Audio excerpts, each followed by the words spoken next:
I've been closely tied to the Vietnamese community for as long as I've known. 1975 is basically the mark of, pre or post-communism Vietnam.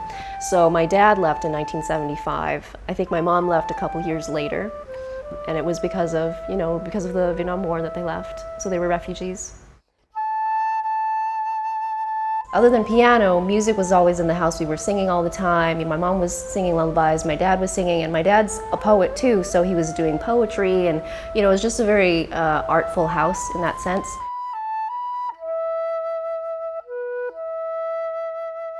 Music, I feel, has a way for people to identify themselves.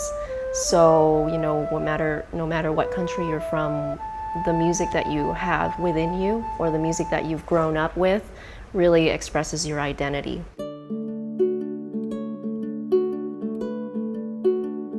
I knew I wanted to go into higher education, and so I started looking up schools, and I found that USC Thornton was a really great fit for me because they had the Thornton Outreach Program, which would enable me to train and mentor other teachers. They had a neuroscience and music program, so I was able to do that part. And I also found that there was a great bridge from culture to music, and I could explore that avenue more.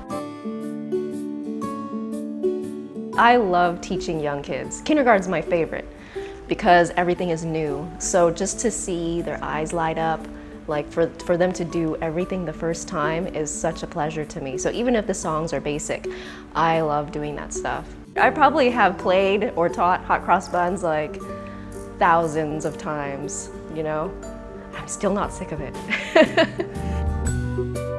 I'm doing a research project on Vietnamese American parents, basically to find out, are they passing on their culture to their children through singing?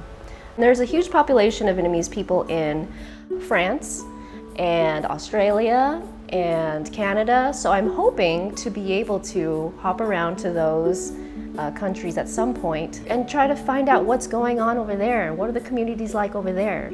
How many people can I help? And how far can I go to help preserve the Vietnamese culture?